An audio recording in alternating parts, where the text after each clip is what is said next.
Hello, ladies and gentlemen. Welcome back to another episode of the Hicks Flicks Solo Show. I am your host, of course, Sean Hicks, one third of the cast of the Multiverse Dungeon podcast. I have been reunited with my legendary black hat of old, and I'm ready to talk to you guys about this week's topic. I will be taking a page out of Mike Chob's book over at MJC TV, as I will be giving you guys a top 5 countdown of the top 5 games that I have played for the Xbox One console. A little bit of history for that if you guys have not seen any other Multiverse Dungeon content videos. Started out as a PlayStation gamer. My other two co-hosts are also PlayStation gamers, so now that I'm an Xbox fan, they all call me, they rip on me and call me a traitor. Even a third friend of mine who isn't on the podcast says the same thing. It is what it is. I had a PlayStation 3. I was trying to play Fallout New Vegas. I got the yellow light of death. I brought the game console to my local video game store, and they were unable to fix it, which left me with a decision. Do I get the same system that I've already played and know the ins and outs of, or do I try something new? A person in my life at that time convinced me to buy an Xbox 360, and the rest, as they say, is history. So here I am. I have also been looking into getting a PS4 recently. A, because I want to be able to play with my friends over at Multiverse Dungeon Podcast, and 2, there is a big lineup of PlayStation exclusives coming out, which I do not want to miss out on. Of course, there's Horizon Zero Dawn, The Last Days, or End of Days, that zombie game that's coming out that looks really cool, and Ace Combat series, of course, returning to PlayStation. That's one of my favorite game franchises of all time, but of course not able to make the list today because, we do have a couple games for Xbox, but we'll talk about those later. The first game on my list is more of an honorable mention. Did not make the top 5. Warriors Orochi 3. Now, it was one of the first games that I played for the Xbox One, made by Tecmo Koei, where Warriors Orochi kind of mushes their two most popular franchises, Dynasty Warriors and Samurai Warriors, into one realm. Samurai Warriors, of course, takes place during the Three Kingdoms era of the Unification Wars for China, and Samurai Warriors takes place during the Warring States era of feudal Japan. Both games take from actual historical accuracies, and both games use the same game engine and game mechanics to play, which is more of a hack and slash game where you pick a character and you have to make it to the end of the map. Both games, in my opinion, are very good. On my list of things, they've been making a lot of side projects or spin-offs of the same game mechanics, which have left a lot of people who don't particularly like the Samurai Warriors or Dynasty Warriors franchise to be enthralled or to be satisfied. So some games such as Hyrule Warriors, Fire Emblem Warriors is to come out, Dynasty Warriors Gundam. They've been making a lot of spin-off series which have been, adapting on the same game mechanics. Warriors Orochi 3, however, manages to expand the gameplay further as they take from other Tecmo Koei titles. We got games such as Bladestorm, 100 Years War, Heroes of Troy, Ninja Gaiden, Dead or Alive, Soul. There's just so many games now that they incorporated into this new Warriors Orochi, and the unique story to incorporate all the characters, it works. Check it out. But here comes the informative rant part of this segment. The reason I am talking about Warriors Orochi 3 is that we see a lot of Tecmo properties being incorporated here. Ninja Gaiden, Dead or Alive, hell, even Tecmo Bowl got a Super Bowl commercial. But where am I going with this, you may ask? Well, I want a return of Monster Rancher. Monster Rancher was one of the key games of my childhood, which elevated my gameplay to today. Monster Rancher was a series similar to Pokemon or Digimon. You had your own piece of land, your own property. You rose monsters on this ranch or field or farm, and you would take them to tournaments to try to elevate your breeder rank. You would get prize money for the tournaments, and you would use that to feed and upgrade your facilities. To me, this game is one of my favorite game franchises of all time, which seems to keep going to another countdown in the future, another top 5 gaming countdown. But I digress. The last game we had for Monster Rancher came out in the PS2, and we had, of course, that DS handheld Monster Rancher DS. But I want something current. I would love another main console run, maybe even a 3DS game, but I just want the return of Monster Rancher. If anybody here who's watching this video can make that happen, please. But now we'll start the official countdown at number 5. We have Resident Evil Biohazard. Resident Evil Biohazard is a new spin on an iconic classic game, which takes us more into away from the third person, more into a first person survival horror. It was a very successful attempt to renew the game, revitalize the game series after Resident Evil 6, where people felt that the game was overreaching, just taking from too many things at once and trying to smash it together. Resident Evil 7, you're like I said, you play a first-person character. You never see the main character's face. Your fiance went missing about 3 years prior to the start of the game. At the start of the game, you get an email from your fiance saying, come to Louisiana and try to find me. So, of course, we find out that it's all fallout from an Umbrella experiment gone wrong, as is per the usual. We see the return of a familiar face at the end of the game. Throughout the whole game, you have a new cast of characters that you have to meet and endure throughout the game. There's a whole new list of creatures you have to fight. Overall, the game is really good, but where the game is kind of like on the downside is that it only took me about 6 hours of solid gameplay to beat the game. And once you beat it, there's no real call to do it again, and the DLC is repetitive. It doesn't offer really much new. It's just, it's a game that you can get through once, twice. I tried 3 times. It's not a game that makes you want to keep coming back to it. But overall, it was a great game. It was a great, renewed to the franchise. I'm going to take you over to number 4 now, where we have the Telltale series, The Walking Dead. You may sense a theme here with the previous game. Now, the Telltale Walking Dead, I know, wasn't originally for the Xbox One. It was originally for the Xbox 360, but I was able to get it on the Xbox One due to an Xbox One Gold members exclusive deal, which you get free games or discounts to games. And I was able to get Season 1 and 2 for free with all the DLC included, which is where I left off with the Xbox 360 run, where I cut off right before the DLC. Now, for those of you who are unfamiliar with Telltale, Telltale is a game where it uses the game mechanic of choice and decision to further the gameplay and further the story. Throughout all the Telltale games, the choices you make will affect and influence events down the line in the game. They usually split up into episodes of like 5 episodes or so. The Telltale Walking Dead series happened to be one of the most successful Telltale runs, and one of the few, if not the only one, to get a sequel. This leaves, of course, for many fans wondering if we'll get sequels to other classic Telltale's titles, such as The Wolf Among Us, which came out in 2013. Not going to get into that one, but maybe again in another all-time favorite games franchise, A Wolf Among Us was really good. The Telltale Walking Dead series, you start off with Season 1, you're a character by the name of Lee Everett, and you find yourself on the way to prison right before the start of the zombie apocalypse. You're talking back and forth with the police officer.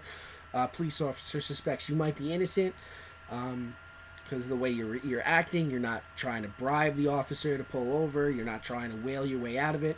Either way, you and the police officer are chit-chatting. The police officer tries to swerve to avoid what he thinks is a person in the road. Obviously, it's not.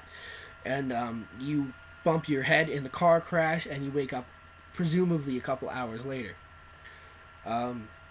This, of course, thrusts you into a world of zombie apocalypse, where now you are forced to survive. Early on in the game, you meet a little girl named Clementine, who was left with a babysitter, and her parents went off on vacation before the start of the zombie apocalypse. So throughout the entire game, you're wondering if her parents are still alive. If you find the tape recorder or the voicemail machine in the game, it kind of alludes you to which direction to go. And you're trying to find this little girl's parents. But throughout the game, throughout most of the game, you kind of adopt this girl as your own, and you're trying to survive and coexist with other main characters who you appear throughout the game.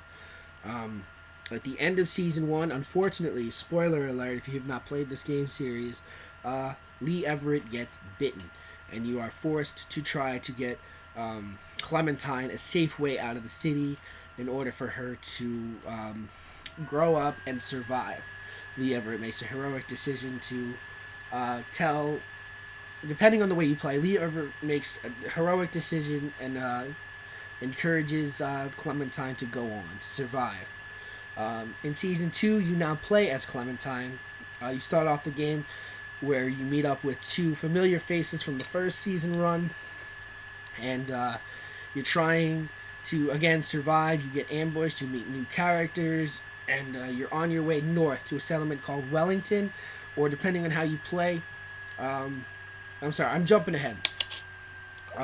Later on in the game, you make a decision to either go north to a settlement called Wellington, which is presumed to be like a safe house, or something of like up north. Since it's up north, it's, cold, there's blizzards, and the zombies move slower. Because of that, they are much more easier to move around. And there's supposedly rumored a successful settlement called Wellington is up north. And one of the characters in your party says, we should go that way. Although later in the game, after you complete a couple levels, there is also an abandoned mall, which is held up with supplies and all that. And you have the choice to either go back down south and go to the mall. Now, the choice kind of creates a rift in the group, and you have to decide which group you want to go on, which route you want to go to, and it really sets things up nicely for Season 3, which is out, which I have not yet had the chance to play. I will be grabbing that game after I finish a game further down the line, and I will probably give you guys a solo video based around that game. Alright guys, we got Game 3 on the countdown now. We have Dying Light. Yes, I know, another zombie game on the on the countdown. Surprise, surprise. Dying Light features the main character and one of my favorite main characters of all time, Kyle Crane. This again is in a first-person view, so you never really get to see the character for yourself. But the voice-over character is what makes this game for me, because my son is a big fan of the Sonic Boom series on, I think it was Cartoon Network, and the main character who voices Sonic in that voice is Kyle Crane here. So as my son is sitting there watching me play the game, he's trying to go, wait, that kind of sounds familiar. Either way, the story is really great in this game. It's an open world parkour challenge to try to survive in a zombie apocalypse. You take down zombies, you go on missions, which of course you're a runner.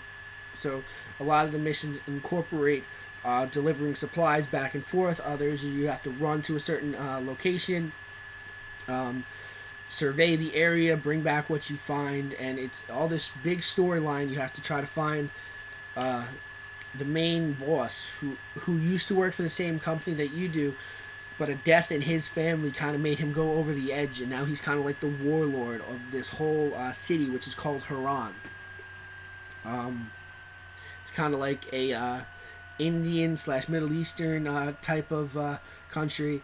The Olympics or some big sporting event like the Olympics was supposed to be in Haran, which caused terrorist attack, or trying to think of the right words here. Anyway, biochemical warfare spread through the city, causing a mass zombie apocalypse. It's quarantined within this one city, though, so as you're playing the game, you're constantly trying to avoid the timetable of being bombed. They want to just bomb the city and get over it, but you have to try to tell people that there's survivors in the city, and many people try to help you along the way. Of course, it's a zombie game, so there's a lot of tragic deaths in the game. Overall, the story of this game is great. It was given an 8.5 on IGN, and to me, this was a personal favorite. If you played the extended storyline DLC, you're left with 2 bittersweet, tragic endings for the game. It's worth a playthrough. The game takes a while to complete everything, and that's really what makes it worth it for me, is the fact that it envelops you into this world, this story. I love games. I don't like Contrast to Resident Evil Biohazard, where the game took only 6 hours to complete everything, I prefer a game with much more to it, an open world kind of feel, which you will see with the other two games on the list. As moving on, even a game that I'm currently still playing, I'm putting at number 2, Mass Effect Andromeda. Now, I took a brief overview of that game in a previous Solo Flicks episode. Mass Effect Andromeda is paralleling the original classic Mass Effect series. It takes place in between games like 2 and 3.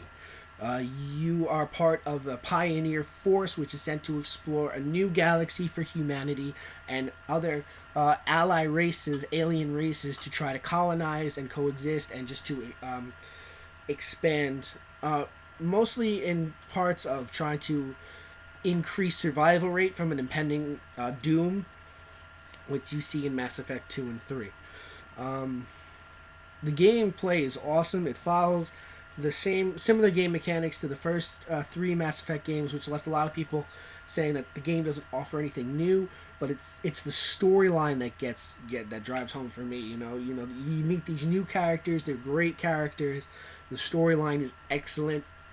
Yes, the game has its bugs, but I'm willing to overlook that and place this game as one of the best games that I've played for the Xbox franchise to date, for the Xbox One console. You play as either a male or female, which happens to be a brother or sister role of the character. Your other character is kind of like a minor backstory role, as so far as what I can see. Yeah, and you get to customize both characters physically, their physical appearance, their names. You get to customize both as the story progresses. I mean, at the beginning of the game, as the story progresses, you see how the characters interact with each other and all that. And the game is just great.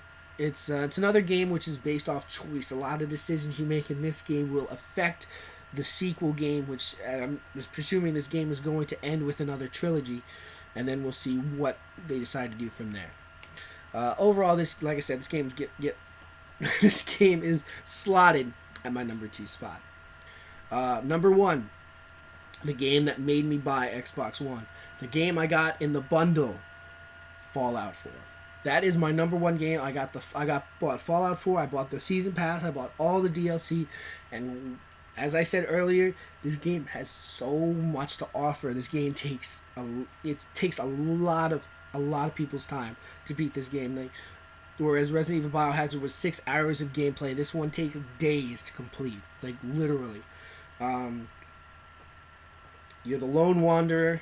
The lone wanderer was Fallout 3. You're the sole survivor of Vault 111, where you were cryogenically frozen and you wake up 200 years later in an alternate timeline to actual United States history, where things just took a turn. Fallout 4 is a great game. It's a great continuation to the franchise.